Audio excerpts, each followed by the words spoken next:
Drugi člen, ker ni amandmaja, želi kdo o njem razpravljati? Ja, izvolite, gospod Verbič.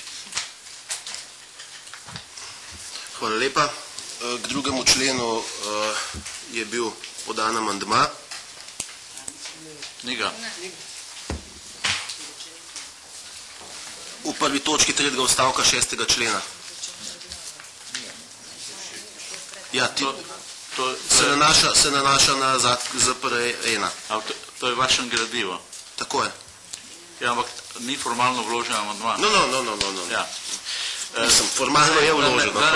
Da ne bo nesporazuma, predloge, ki ste jih vi dali in niso upoštevani, pa niso vložene kot amandma in seveda zdaj ne morajo biti predmet odločanja, tako da kvečemo so na zalogi za naprej, za vlado ali pa tudi za poslanke in poslance.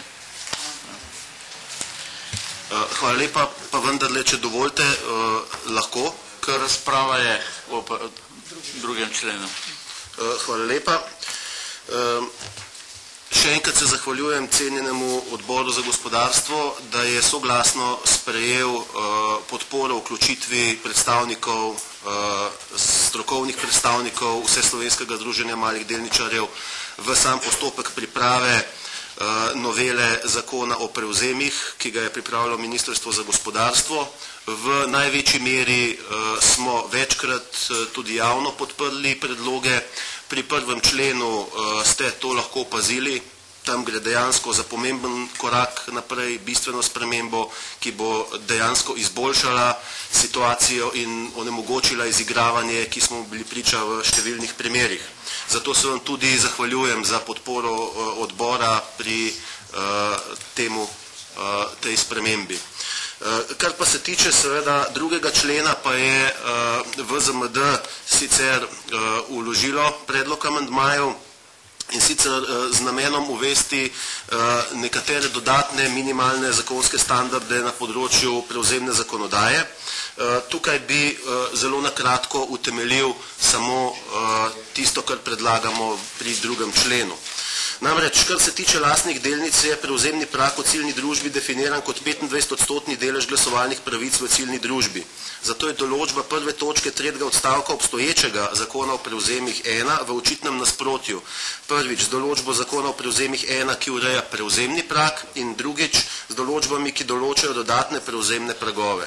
Nemogoče je namreč pristati na tautološko razlago, da 25% delež glasovalnih pravic v zvezi z določbo prve točke 3. odstavka 6. člena zakona o prevzemih, pri tem naj bi se v osnovo izrecno prištevale tudi lastne delnice, pomeni vse izdane delnice ciljne družbe. Ker da so lastne delnice tudi delnice z glasovalno pravico, ki pa se zgolj trenutno ne morejo uresničevati. Taka razlaga je ne samo povsem nelogična, temveč hkrati tudi v zelo očitnem nasprotju z vsemi temeljnimi načeli gospodarskega prava nasploh. Pravice iz lastnih delnic se namreč ne morejo izvrševati v skladu z izrecnimi določbami ZGD-1, saj bi to pomenilo direktno kršitev temeljnih načel gospodarskega prava. Ravno zaradi tega dejstva je potrebno iz osnove za izračun prevzemnega pragu in dodatnih prevzemnih pragov odšteti lastne delnice. Lastne delnice namreč direktno spreminjajo upravljalsko strukturo ciljne družbe, na ta način pa uprava ciljne družbe presega načela delitve pristojnosti med organe delniške družbe. Torej posega neposredno v samo strukturo lastništva in spreminja upravljalska upravičenja. Zato je v gradivu vsem članom odbora in sicer tudi cenjenim poslancem državnega zbora bil poslan predlog amandmaja k drugemu členu, ki to zadevo ureja. Naj pri tem poudarim, da smo se dejansko omejili samo na tiste minimalne spremembe, ki bi dejansko bolje uredile in normalizirale razmere na področju prevzemne zakonodaje, tako da smo predlagali res minimalne spremembe, ki gredo zgolj na 3 člene novele zakona. Hvala za besedo. Hvala. Želi državni sekretar na to karkoli reči? Ravno gledam ta 6. člen in enostavno lastne delnice so kvota delnic, izdanih delnic delniške družbe. Res je, lastne delnice nimajo glasovalne pravice. In Na osnovi tega se glasovalne pravice obstoječim delničarjem povišujejo. In jaz tu ne vidim težave, ker večja je kvota lastnih delnic delniške družbe, večji odstotek glasovalnih pravic v primerjavi z odstotkom delnic, ki jih ima posamezen delničar v svojem portfelju. In na osnovi tega prej doseže prag 25 odstotkov, kot pa brez lastnih delnic. Zato ne vidim tu težav. Hvala. Želi še kdo razpravljati? Kolega Starman. Hvala lepa za besedo. Se opravičujem, ker sem na dveh sejah, na dveh odborih. Podprl bi ta predlog zakona, sicer je zelo pozno, prihaja 10 let prepozno, kot smo videli, širi pač to obveznost ravnanja po prevzemni zakonodaji še na nejavne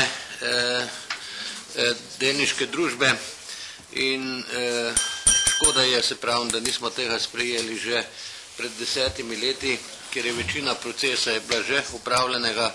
Velikokrat povem, da je ogromno družbeno premoženje, ki smo bili lastniki vsi državljani Republike Slovenije, nekje prešlo brez ustrezne zaščite in seznanjene malih delničarjev z vsebinami in postopki, ki so se kasneje dogajala v roke parih posameznikov, ki so izkoristili ugodne pogoje v tej privatizacijski tranziciji. Mislim, da bi bilo verjetno pametno, da bi kmalu od začetka saj za nekaj let zamrznili trgovanje z temi delnicami, ki smo jih porazdelili. Zdaj pa smo v situaciji, kjer smo in pač ta predlog zakona bo samo nekoliko popravil stvari, za nazaj se pa ne bojo razmere spremenile. Hvala lepa. Hvala. Še kdo? Gospod Verbič. Hvala lepa, samo kratko pojasnilo spoštovanemu magistru Jelšiču, državnemu sekretarju. Namreč obstoječi predlog seveda predvideva, da se tudi lastne delnice štejejo v prevzemni prag. Jasno pa je to nelogično, kot navajamo in bi jih kazalo v tem smislu odšteti, kar pomeni, da bi se za tem predlogom, torej, ki bi se natančno glasil samo tako, da se besedo vključno črta in da se ali drugemu zakonu doda razen lastnih delnic. Skratka, lastne delnice bi bile odštete in bi se s tem prevzemni prag v tem smislu, ko bi bilo potrebno izvajati vse tisto, kar prevzemni prag 25 odstotkov predvideva, seveda spusti in je torej zaveza, da se takrat, ko torej se od njega odšteje lastne delnice od celotnega kapitala družbe. In je to edina logična in smiselna, tudi glede na določbe ZGD-1 razlaga. Zato nas čudi, da v tem smislu ta predlog ne gre v to smer. Hvala. Vlada vztraja na svojem stališču. V redu.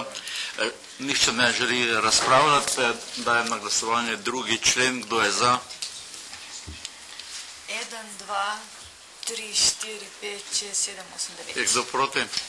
Nihče. Člen je sprejet.